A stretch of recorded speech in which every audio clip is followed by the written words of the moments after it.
Welcome to The Explainer. Today, we're going to crack open Jonathan Haidt's amazing book, The Happiness Hypothesis. We'll be looking at some ancient wisdom, but through the lens of modern science, to figure out what really, truly makes us happy. Okay, let's dive right in with this really powerful idea from the philosopher David Hume. He said, reason is the slave of the passions. Now, what he meant was, our logical mind isn't really the one in charge. Nope, it's mostly just the spokesperson for our deeper emotional desires. And this idea, it is the key to unlocking everything else we're going to talk about. You know that feeling, right? Where your heart and your head are in a full-on argument? You know what you're supposed to do, but you just feel like doing something totally different. Well, that internal tug-of-war is exactly what Jonathan Haidt's book is all about. So to help us get a handle on this, Haidt gives us this brilliant mental picture. A tiny rider on the back of a giant elephant. The rider, that's your rational mind, the part of you that makes plans and sets goals. And the elephant? Well, that's your emotional, instinctual self. All 6 powerful tons of it. All right, so let's really dig into this internal division, because figuring out who's really in charge, the rider or the elephant, that's the first step to living a happier life. I mean, think about it in your own life. Your rider makes a perfectly logical plan. Today, I'm going to eat healthy. But then, boom, someone brings a birthday cake into the office. The smell, the look of it, that speaks directly to the elephant. And let's be honest, when a 6-ton elephant wants cake, the little rider on its back doesn't stand much of a chance. And get this, it's not just one single conflict. Modern science actually shows us our minds are split in a few different ways. You've got the classic mind versus body split, the left brain versus right brain thing, and even our brand new rational brain fighting with our ancient instinct-driven brain. We're basically a walking committee of competing interests. So the big question is, if this giant elephant is so powerful, is the rider just helpless? Not at all. But you can't force the elephant to do anything. You have to train it. See, the trick isn't brute force. You'll lose that fight every time. It's all about influence. The rider is the strategist, the long-term planner. They can't just yank the reins and force a U-turn, but they can gently guide the elephant, distract it, and make the path they want to go down seem way more appealing. It's got to be a partnership, not a dictatorship. Okay, so how do you actually do this? Haidt points to 3 really powerful methods that blend ancient wisdom with modern science. Meditation can help calm the elephant down. Cognitive therapy is like training for the rider, helping it spot and question the elephant's negative gut reactions. And for some people, things like SSRIs can help adjust the elephant's chemical baseline, making it less prone to panic. So the big idea here, and it's super important, is that you're not trying to win some kind of war against your emotions.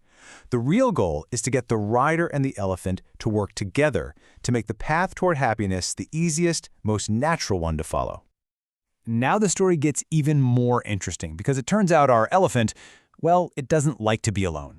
Our emotional self is deeply social. It needs a herd to feel safe and happy. Haidt calls us ultrasocial, and that's just a way of saying we are wired, deeply wired from an evolutionary standpoint, for connection. Our happiness isn't just some solo project we work on inside our own heads. It is fundamentally tied to the quality of our relationships. And you can see that programming right here. Our emotional selves, our elephants, they run on this stuff.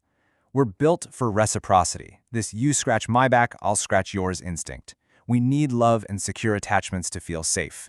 We literally thrive when we feel gratitude and a sense of belonging to a community. These aren't just nice-to-haves, they are basic needs. Okay, so this is all great, but it feels a little complex, right? Is there a simpler way to think about all this? Well, Haidt offers up a pretty powerful formula to help the rider get a clearer picture. And here it is, H equals S plus C plus V. Now, this isn't some rigid math problem. It's more like a recipe, a model for understanding the big pieces that make up our overall level of happiness. So let's break that down real quick. H is your happiness level. S is your biological set point. That's kind of like your genetic factory settings for happiness that you're born with. C stands for the conditions of your life. You know, things like your age, where you live, your relationships. And V, that's for the voluntary activities you choose to do. Okay, and this is where it gets really fascinating. Take a look at this. About 50% of your happiness is just your genetic lottery. But here's the real shocker. Your life conditions, things like how much money you make or how nice your car is, that only accounts for about 10%. That leaves a massive 40% that is determined by your voluntary activities. So what does that mean for you? It means you have a ton of power here. You can't change your genes, and changing the big conditions of your life is often really hard. But that 40%, that is your playground. That's where the rider can make the biggest impact, by choosing to fill your life with meaningful work, hobbies that get you into a state of flow, and activities that connect you with other people.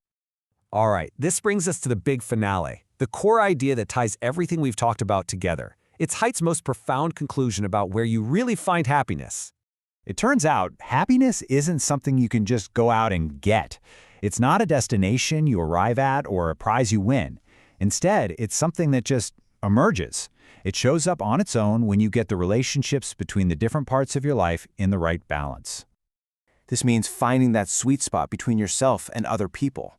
It means balancing the wisdom from different traditions, like the Western focus on action and striving, with the Eastern focus on acceptance and just being.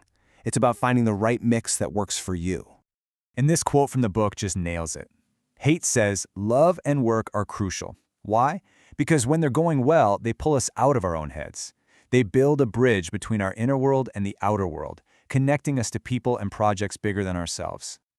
So in the end, that's the secret sauce. Real, lasting fulfillment comes from that feeling of coherence. It's when your rider and your elephant are finally walking in the same direction, when your work and your play feel aligned, and when you feel connected to the world around you. And that's really the heart of it all. Happiness isn't a single goal to achieve, but this beautiful state of balance you have to cultivate. So the real question the book leaves us with, and the one I'll leave you with, is this. Looking at the different parts of your own life, where could you use a little more harmony?